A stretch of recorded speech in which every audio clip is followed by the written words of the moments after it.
Si vous étiez prise au piège dans un luxueux appartement d'un gratte-ciel, sans provision, sans aide et sans moyen de vous échapper, que feriez-vous? Ce criminel professionnel pensait qu'il allait faire le casse de ses rêves, mais il ne se doutait pas qu'il allait se retrouver piégé dans un cauchemar sans fin. Je vais vous expliquer les erreurs commises, ce que vous devriez faire et comment battre le penthouse de la mort dans Inside. Ce voleur d'œuvres d'art est sur le point de comprendre pourquoi il faut toujours avoir un plan B. Nemo, voleur expérimenté d'œuvres d'art d'exception, arrive sur le lieu de son prochain coup, le penthouse d'un riche collectionneur d'œuvres d'art à Manhattan.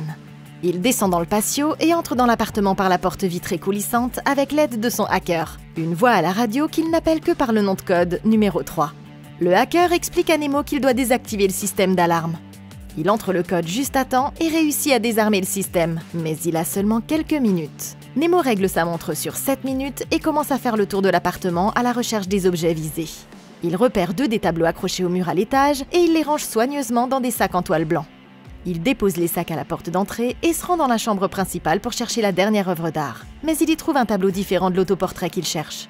Nemo appelle numéro 3 à la radio pour lui expliquer ce qui se passe. Mais le hacker lui répond que le tableau doit être quelque part ici, et il lui dit de continuer à chercher jusqu'à ce qu'il le trouve. Il ne reste plus que 4 minutes, et l'autoportrait qu'il cherche n'est toujours pas en vue. Alors il doit finalement prendre tout ce qu'il a déjà et sortir de là avant qu'il ne soit trop tard. Nemo retourne au panneau de contrôle près de la porte d'entrée, et numéro 3 lui lit le code pour réactiver le système d'alarme.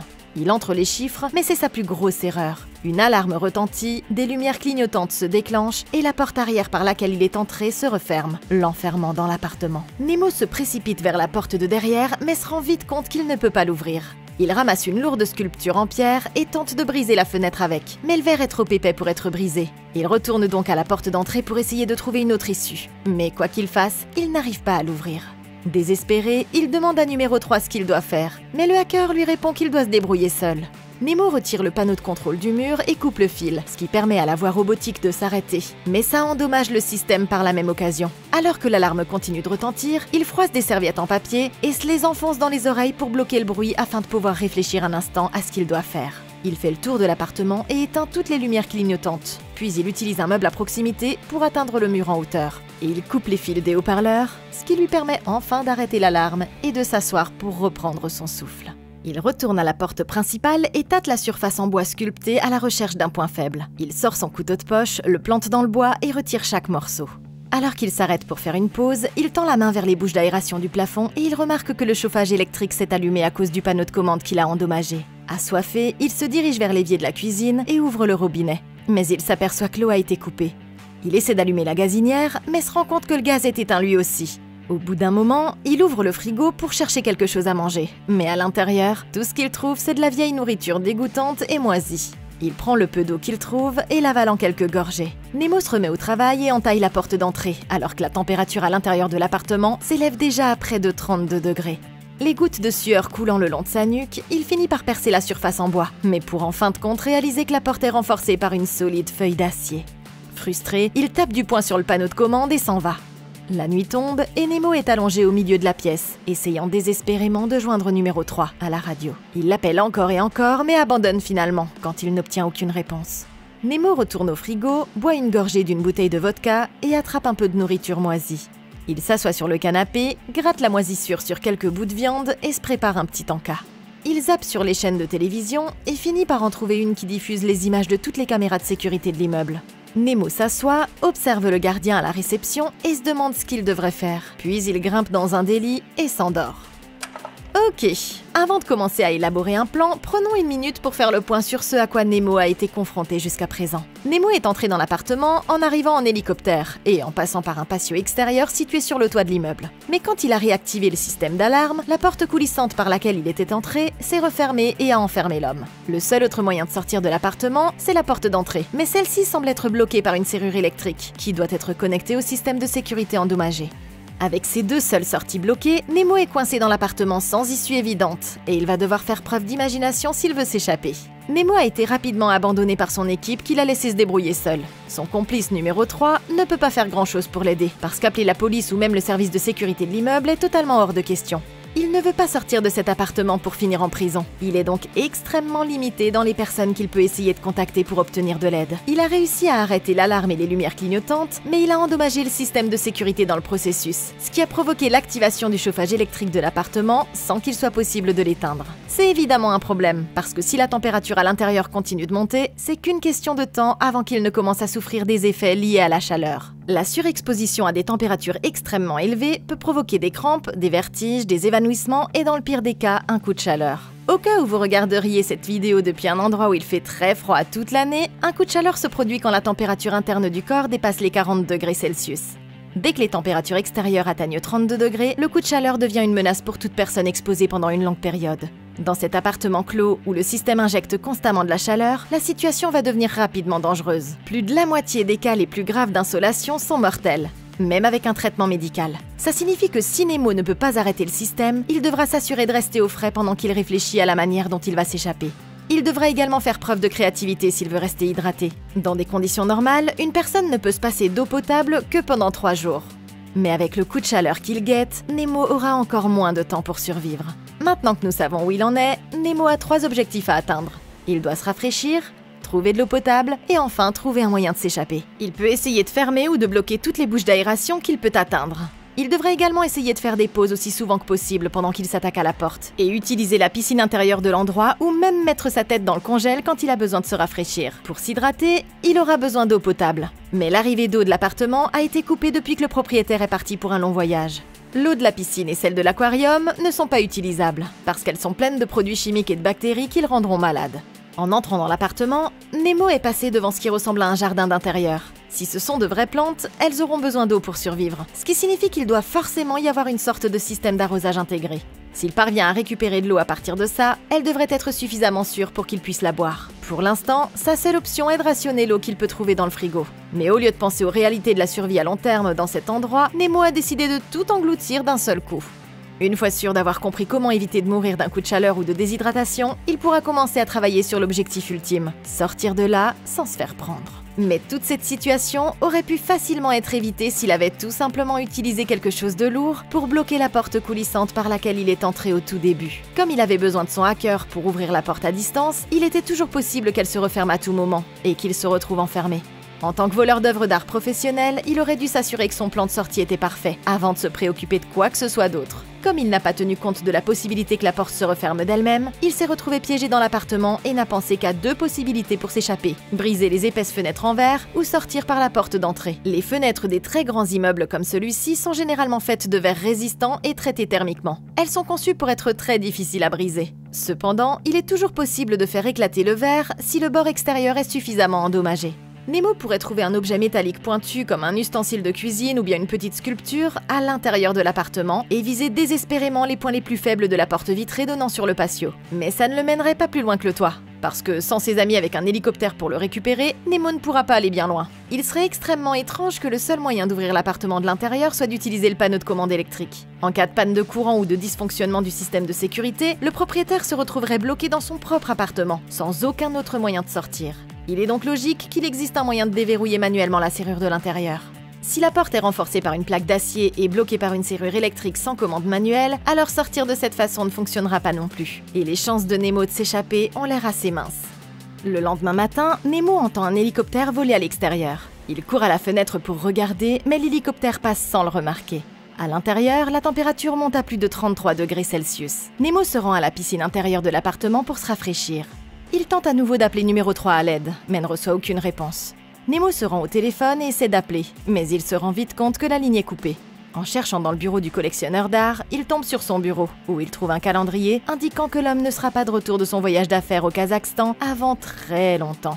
Il essaie l'ordinateur, mais il n'a pas de connexion internet non plus. Nemo se rend dans la chambre principale et frappe à plusieurs endroits sur la longue baie vitrée, cherchant désespérément un point faible. En regardant autour de lui, il trouve des oranges moisies sur la commode. En les frappant l'une contre l'autre, il s'aperçoit qu'il s'agit en fait de lourdes sculptures de la taille de boules de billard. Il en saisit une, se dirige vers le centre de la pièce et la lance aussi fort qu'il le peut sur la fenêtre. Mais il n'arrive toujours pas à briser le verre et s'assoit sur une table voisine pour chercher une nouvelle stratégie. En regardant autour de lui, Nemo remarque soudain l'énorme puits de lumière au plafond et il réalise que s'il arrive à l'atteindre, il pourra peut-être s'échapper. Il commence par faire glisser d'autres meubles dans la pièce, construisant lentement une grande tour en utilisant les objets les plus lourds comme base. De l'autre côté de la pièce, il remarque enfin un petit jardin intérieur composé de plantes vivantes doté d'un système d'irrigation intégré. Nemo se déplace dans la terre jusqu'à ce qu'il trouve le tuyau enterré et enlève le bouchon pour essayer d'accéder à l'eau qu'il contient. Il a tellement besoin de se désaltérer qu'il se tourne vers l'aquarium voisin, y plonge un doigt et en goûte l'eau. Mais elle est manifestement dégoûtante et dangereuse à consommer. Et Nemo regarde le poisson à l'intérieur, jaloux de son hydratation. Il essaie les lavabos de la salle de bain et même les toilettes, mais il n'y a pas d'eau courante. Finalement, il trouve un bac à glaçons dans le congélateur et le dévore entièrement, frottant la glace sur ses lèvres et léchant jusqu'à la dernière goutte sur le bar. Nemo retourne à la construction de sa tour d'évasion et détache des sangles de tissu de quelques chaises, s'en servant pour renforcer la structure. La tour fait maintenant 16 pieds, soit près de 5 mètres de haut, et Nemo commence à grimper prudemment. Mais la lucarne est toujours hors de portée. Nemo regarde alors les lumières de la ville, se préparant à passer une nouvelle soirée dans cette prison improbable. Ok, Nemo a fait quelques progrès intéressants aujourd'hui, mais la dure réalité, c'est qu'il n'est toujours pas dans une meilleure position que la veille. La température dans l'appartement est toujours en hausse, et il est clair que Nemo commence à perdre la tête à cause de la chaleur. Il a utilisé la piscine pour se rafraîchir, et il a trouvé de la glace dans le congélateur pour s'hydrater. Mais ses ressources s'amenuisent, et l'insolation continue d'être une menace très réelle. Il n'a ni téléphone, ni connexion internet, et son équipe ne répond plus à ses appels radio, ce qui le laisse sans moyen de contacter de l'aide. Il a essayé de lancer les sculptures d'orange par la fenêtre, mais a fini par se fatiguer. Et c'est là qu'il a remarqué le puits de lumière. Incapable de passer par la porte d'entrée ou le patio à l'arrière, il décide alors de construire une tour jusqu'au puits de lumière pour essayer de s'échapper par là. Ce qui est mieux que rien, mais je dois dire que j'ai des doutes sur ce plan. S'il parvient à monter et à casser la vitre, il restera coincé sur le toit, sans aucun moyen de redescendre. Il devrait toujours avoir son équipement de rappel, mais il est loin d'être suffisant pour le faire descendre du toit d'un gratte-ciel. Mais peut-être que s'il parvient à sortir, il pourra descendre en rappel jusqu'à une fenêtre ou un balcon à un niveau juste en dessous de lui pour pouvoir ensuite s'échapper depuis un des étages inférieurs. C'est un plan sommaire, au mieux. Mais au moins, il a beaucoup de temps pour y travailler, et nous verrons bien comment ça va se passer pour lui. Le lendemain matin, Nemo se remet rapidement au travail et dessine les plans de la tour sur son carnet. À la télévision, il voit une employée de l'immeuble qui est en train de déjeuner dans les escaliers. Il l'observe pendant 1 minute, mais elle remballe ses affaires et retourne à son travail. Nemo se rend sur le panneau de contrôle accroché au mur et constate que la température dépasse les 38 degrés Celsius maintenant. Il essaie d'utiliser le système pour faire baisser la température, mais celui-ci est trop endommagé pour être utilisé. De plus en plus affamé, il fouille la cuisine à la recherche d'un ouvre-boîte, mais n'en trouve pas, et il lance des ustensiles à l'autre bout de la pièce voisine dans un moment de rage. À la place, Nemo saisit un couteau et tente d'ouvrir la boîte de conserve, mais il finit par se couper la main avec la lame. Il se précipite vers l'évier pour laver la plaie, mais se souvient que l'eau est coupée. Il va donc plonger sa main sanglante dans la piscine, et déchire une partie de sa chemise en utilisant le tissu comme bandage. Il ouvre le freezer et commence à lécher la condensation sur les parois. Il racle tous les petits morceaux de glace, les engloutit, puis il reste là un moment, la tête dans le congèle, riant et pleurant tout seul, alors que sa perception de la réalité commence doucement à s'altérer. Le lendemain matin, Nemo enfonce une statue dans la porte verrouillée d'une chambre froide dans la cuisine, et il s'en sert comme d'un levier pour l'ouvrir.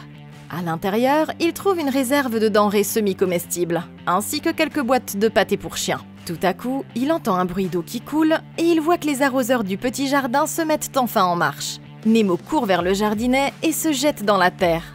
Il s'allonge et laisse l'eau couler sur lui, profitant de chaque seconde jusqu'à ce que les arroseurs finissent par s'éteindre. Nemo retourne dans la pièce principale et tire les grands rideaux qui y sont suspendus. Il démonte ensuite un des lits et coupe les sangles qui fixent les lattes du sommier, pour s'en servir comme renfort pour sa tour. Il traîne de plus en plus de meubles dans la pièce principale et travaille toute la journée à la construction de sa structure pour qu'elle s'élève jusqu'au plafond. Nemo secoue la tour pour en tester la solidité. Il grimpe une nouvelle fois jusqu'au sommet et cette fois, il parvient enfin à atteindre la lucarne. Il sort son couteau de sa poche et teste le verre, mais il constate qu'il est renforcé et qu'il ne sera pas facile à briser. Il descend donc pour réfléchir à la suite de son plan.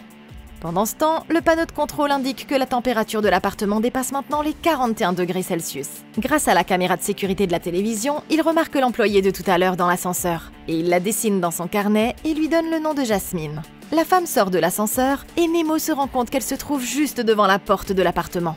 Il s'habille rapidement et court jusqu'à l'entrée en l'appelant, mais elle passe l'aspirateur et porte des écouteurs. et la porte est beaucoup trop épaisse pour qu'elle puisse l'entendre. Il frappe désespérément à la porte et l'appelle, mais au bout d'un moment, elle remonte dans l'ascenseur et redescend, probablement pour ne pas revenir avant plusieurs jours. Tout à coup, le panneau de contrôle endommagé commence à envoyer de l'air froid dans l'appartement. Nemo s'approche de la bouche d'aération, sentant le froid entrer, et il se met à pleurer. Il est soulagé de pouvoir enfin échapper à la chaleur, même s'il sait que mourir lentement de froid ne serait pas beaucoup mieux. Épuisé et à court d'idées, il s'allonge sur le sol froid pour dormir une nuit de plus. Ok, juste au moment où on pensait qu'il avançait, Nemo trouve de nouvelles façons créatives d'aggraver sa situation. Dans sa précipitation à ouvrir la boîte, Nemo s'est ouvert la main avec le couteau, et il a ajouté un autre danger à la liste de ses problèmes, le risque d'infection de la plaie. Les plaies non traitées peuvent entraîner une cellulite infectieuse, qui survient quand l'infection se propage au tissu plus profond sous la peau. S'il ne la traite pas, il tombera rapidement malade et développera de la fièvre, ce qui n'est pas quelque chose qu'on souhaite affronter quand on est coincé dans un appartement étouffant. Nemo plonge sa main dans la piscine pour laver la plaie. Cependant, les experts affirment que le chlore va en fait empêcher la reconstruction de nouveaux tissus, ce qui retardera la cicatrisation et augmentera le risque d'infection. Au lieu de faire ça, Nemo aurait dû chercher dans la salle de bain des produits de premier secours pour soigner correctement sa blessure. Trouver la nourriture dans le congélateur fermé à clé et voir les arroseurs s'allumer dans le jardin ont été de loin les deux plus grands avantages qu'il a eus depuis qu'il s'est retrouvé piégé là-dedans. S'il la rationnait correctement, cette nourriture pourrait lui permettre de tenir longtemps. Et s'il arrivait à trouver un système pour récupérer l'eau d'arrosage, il disposerait d'une source constante d'eau potable. Avec ses besoins de base couverts, il s'est offert plusieurs semaines supplémentaires pour continuer à travailler sur sa tour. Il est enfin parvenu à atteindre le puits de lumière. Mais une fois sur place, il s'est aperçu que le verre était renforcé, comme toutes les autres fenêtres. Ça me ramène à mon idée précédente, à savoir qu'il devrait juste trouver un objet pointu, comme un ustensile de cuisine ou la sculpture qu'il a utilisée pour forcer la chambre froide, et faire de son mieux pour attaquer la lucarne au niveau des bords, là où le verre est le plus faible. Avec un peu de chance, il parviendra à faire éclater le verre et à se frayer un chemin jusqu'au toit. Comme je l'ai dit avant, je sais pas exactement ce qu'il compte faire une fois qu'il sera sorti de là, mais au moins, c'est un début. Alors qu'il faisait une pause, Nemo a remarqué la femme de ménage dans le couloir, juste devant la porte. Il a essayé de crier pour l'alerter, mais la porte était trop épaisse, et son aspirateur et ses écouteurs dans les oreilles faisaient déjà bien trop de bruit pour qu'elle puisse l'entendre. Il n'a pas eu beaucoup de temps lors de cette rencontre, mais elle devrait revenir. Et peut-être que s'il pouvait entailler la porte en révélant une partie du cadre en acier, il pourrait frapper dessus avec quelque chose qui ferait assez de bruit pour attirer son attention la prochaine fois. S'il parvenait à se faire entendre, il n'aurait plus qu'à attendre que les gérants de l'immeuble ou la police viennent le libérer. Avec un peu de chance, il pourra leur faire croire qu'il n'est qu'un agent d'entretien qui s'est retrouvé coincé à l'intérieur, et il pourra s'enfuir dans la confusion avant qu'on ne pose trop de questions. L'air chaud s'est peut-être enfin arrêté, ce qui a procuré à Nemo un moment de soulagement. Mais maintenant, au lieu d'un coup de chaud, il va devoir essayer d'éviter de mourir de froid. Espérons qu'il pourra terminer sa tour ou se faire entendre avant de se transformer en esquimau. Mais quoi qu'il en soit, il faut qu'il sorte rapidement. Une autre nuit passe et le panneau de contrôle indique que la température dans l'appartement est descendue à une température confortable de 25 degrés Celsius. Le système d'arrosage du jardin se remet en marche, mais cette fois, Nemo collecte toute l'eau dans une série de bols qu'il a déjà installés. Il utilise une passoire pour filtrer les saletés et les tiges, et il rassemble toute l'eau propre dans une cruche. Puis il boit une gorgée de la bouteille et approuve avec un signe de tête. Il se prépare un bon repas avec les aliments comestibles du congèle, et déguste un verre de vin au bord de la piscine.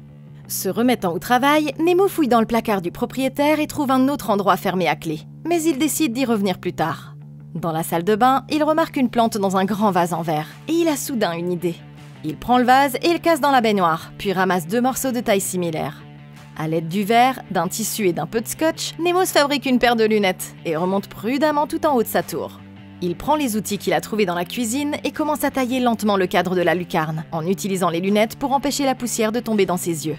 Après plusieurs heures de travail acharné, Nemo se dirige vers la cuisine. Et il trempe des pâtes dans un bol d'eau et se prépare quelque chose à manger tout en jouant comme s'il était dans une émission culinaire pour passer le temps. L'écran du panneau de contrôle montre que la température dans l'appartement continue de chuter. Nemo se prépare une assiette avec de la viande du congélateur et s'assoit pour regarder d'autres images de la caméra de sécurité à la télévision. Il recommence à tailler le cadre de la lucarne, mais se rend compte avec consternation qu'elle est fixée par des boulons en acier et qu'il n'a pas l'outil adéquat pour les enlever. La nuit tombe à nouveau et Nemo s'occupe en regardant les habitants de la ville à travers un télescope. Commençant à avoir très froid, il retourne au panneau principal du système de chauffage et coupe un des fils. Il tape sur l'écran, mais le système ne répond toujours pas et il ne peut rien faire d'autre que de se couvrir alors que la température continue de chuter à 6 degrés Celsius. Nemo tente une dernière fois de joindre quelqu'un avec sa radio, mais la batterie lâche, emportant avec elle son dernier espoir de contact avec le monde extérieur. Le lendemain matin, Nemo se réveille et remarque que la lumière du soleil se reflète sur le mur, grâce à un éclat de verre cassé. Il ramasse le verre et commence à jouer avec la lumière réfléchissante, et dessine un cercle sur le mur à l'endroit où elle se reflète. Nemo se remet à tailler le cadre de la lucarne et recouvre l'ensemble de l'appartement de poussière. Finalement, tous les boulons sont révélés, mais il doit maintenant trouver un moyen de les desserrer. À la recherche d'outils, Nemo décide de forcer l'armoire fermée à clé qu'il avait trouvée la veille. À l'intérieur, il trouve des vestes et en enfile une. Mais c'est alors qu'il remarque quelque chose de suspect derrière les vestes. En tâtonnant le mur, il retire une fausse cloison qui révèle un passage secret fait de pierre.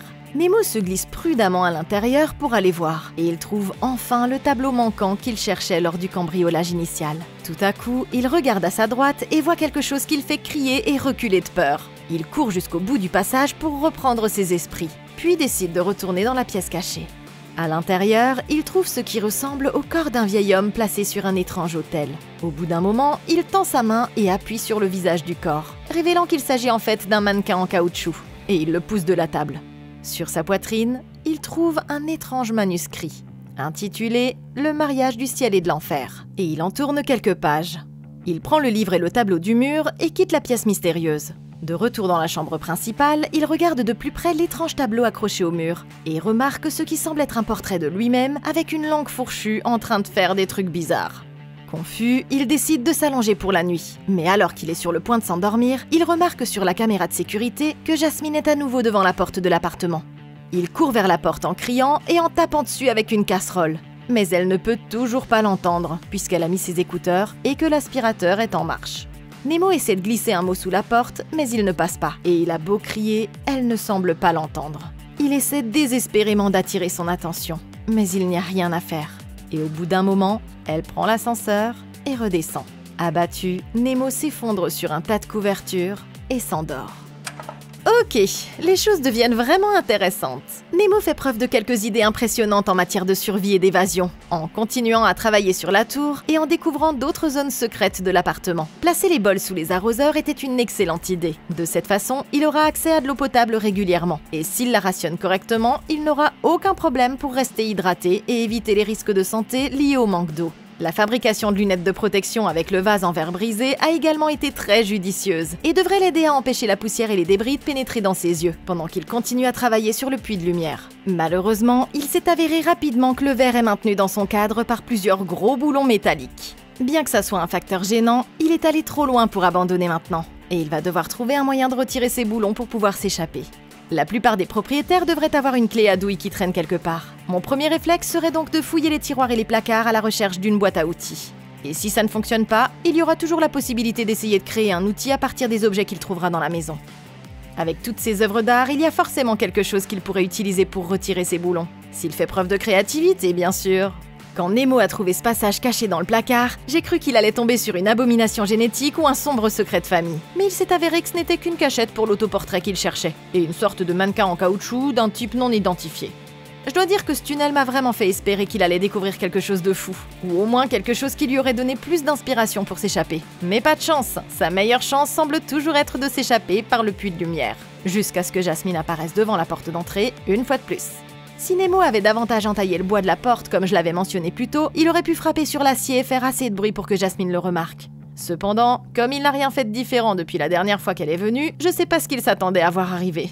Jasmine ne reviendra probablement pas avant plusieurs jours, donc tout ce qu'il lui reste à faire, c'est de continuer à travailler sur le plan de la lucarne. Il a assez de nourriture et d'eau pour tenir un certain temps. Mais si l'évasion par la lucarne ne fonctionne pas et que les réserves commencent à s'épuiser, il devra trouver un autre moyen de sortir avant que cet appartement ne devienne non seulement sa prison, mais aussi son tombeau. Le lendemain matin, Nemo donne un coup de pied à une partie d'une chaise et sculpte le pied, créant ainsi un outil improvisé pour essayer d'enlever les boulons de la lucarne. Il martèle la planche sur le boulon et lui donne un tour, mais le bois se fend sous la pression et se casse en deux. Nemo se fabrique un autre outil et se remet au travail, réussissant cette fois à enlever le premier boulon avant que l'outil ne se casse à son tour. Il passe d'un outil à l'autre, progressant lentement sur les boulons, mais perdant rapidement le peu de lucidité qu'il lui restait. Pendant les pauses, il utilise une passoire pour attraper un poisson dans l'aquarium, et il le laisse mourir lentement sur le sol de l'appartement. Il emmène le poisson dans la cuisine et le découpe au couteau, le transformant en une sorte de sushi maison, qu'il vomit presque immédiatement dès qu'il en prend une bouchée. Il commence aussi à dessiner des dessins étranges sur le mur de la chambre, sombrant de plus en plus dans la folie à mesure que le temps passe. Les jours passent et à une occasion, il remarque que Jasmine fixe la caméra de sécurité, se persuadant qu'elle peut le voir à travers elle. Il réussit à enlever quelques boulons de plus chaque jour et les place sur une sorte d'hôtel bizarre qu'il a construit dans la chambre. Ce qui empire les choses, c'est que la température de l'appartement recommence à grimper de nouveau et elle dépasse les 21 degrés Celsius. Vu qu'il n'a plus grand-chose à manger, Nemo se prépare un plat dégueulasse fait à base de pâté pour chien comme dernier recours. Il s'assoit sur le sol de la chambre et porte une des œuvres d'art qui lui donne un air d'étrange chaman, répétant sans cesse d'une voix rauque qu'il n'a plus d'énergie et qu'il est en train de mourir. Puis il s'allonge pour faire une nouvelle sieste. Un moment plus tard, il va vers le tableau montrant un homme scotché au mur et le fait tomber. Il se remet au travail et retire un autre boulon de la lucarne, mais il trébuche en arrière et tombe accidentellement du haut de la tour jusqu'au sol. Se tordant de douleur, Nemo jette un coup d'œil à sa jambe et se rend compte qu'elle est gravement blessée. Ce soir-là, Nemo gratte les derniers morceaux d'un pot de confiture tout en regardant les feux d'artifice par la fenêtre. Soudain, Jasmine apparaît dans l'appartement, se tenant silencieusement derrière lui. Elle s'approche de Nemo, s'agenouille devant lui et se penche pour l'embrasser, mais sans jamais établir de contact. Elle tend la main et effleure son visage sans jamais le toucher physiquement. Puis elle recule et disparaît dans l'obscurité. Apparemment, c'était juste une hallucination, produite par son esprit épuisé. Le lendemain matin, Nemo ajoute une montre à son étrange lieu sacré. Sa jambe étant désormais munie d'une attelle, il se dirige vers l'évier de la salle de bain et désinfecte une grosse aiguille à coudre avec de l'alcool. Il prend l'aiguille et tente de recoudre sa lèvre blessée. Mais le collectionneur d'art apparaît tout à coup derrière lui et lui fracasse la tête contre le meuble de la salle de bain, ce qui l'assomme et lui fait perdre conscience. Nemo se réveille sur le sol, saignant du nez et de la tête. Il fixe le plafond, mais c'est alors qu'il remarque le détecteur de fumée, ce qui lui donne une dernière idée. Nemo déchire des morceaux de papier et les place dans un bol en céramique. Puis il prend une loupe et met le feu aux morceaux en utilisant les rayons du soleil. Une fois le feu devenu plus fort, il prend une planche avec un chiffon enroulé autour du bout, l'asperge d'alcool et la met au-dessus du feu pour créer une torche improvisée. Il titube dans la salle de bain, grimpe sur le lavabo et tient la torche sous le sprinkler, jusqu'à ce que l'alarme incendie se déclenche, et que ça déclenche l'arrosage automatique dans tout l'appartement. Nemo se rend à la porte d'entrée et commence à crier à l'aide, mais personne ne vient. Il essaie de vérifier la caméra de sécurité, mais la télévision s'éteint alors que l'appartement est totalement inondé. Abattu par cette nouvelle défaite, Nemo se réfugie sous les escaliers jusqu'à ce que les sprinklers s'arrêtent enfin.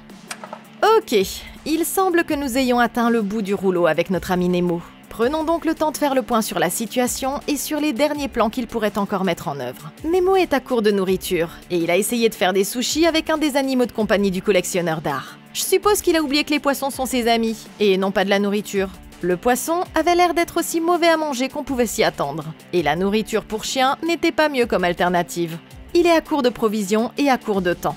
Et s'il veut s'échapper, il semble que ce soit maintenant ou jamais. La création d'un outil à partir des pieds de la chaise a été une excellente idée. Et une fois qu'il a trouvé une bonne méthode, il a été en mesure de retirer presque tous les boulons. À cause de l'épuisement et du délire dû au fait qu'il n'a rien mangé, il est tombé du haut de la tour et s'est blessé à la jambe. Mais heureusement, il a survécu à sa chute.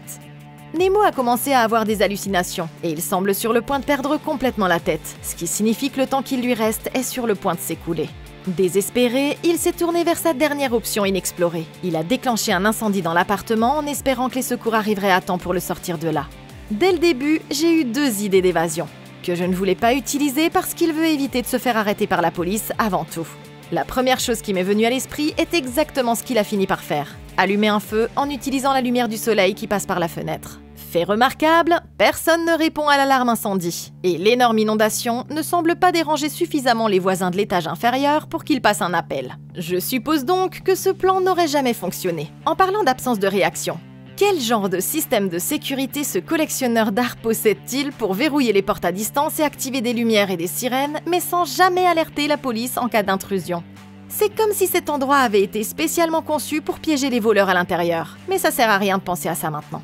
La seule autre idée que Nemo n'a pas encore essayé est de mettre un grand panneau « Aidez-moi » sur les fenêtres et d'espérer que quelqu'un de l'une des tours voisines le remarque. Il y a beaucoup de toiles et de matériel d'art autour de lui, et s'il est assez désespéré pour s'échapper, alors ça pourrait certainement être le moyen d'attirer l'attention du monde extérieur. Quelque temps plus tard, la neige tombe à l'extérieur alors que Nemo est assis dans l'obscurité et lit des passages de l'étrange livre qu'il a trouvé dans la pièce secrète.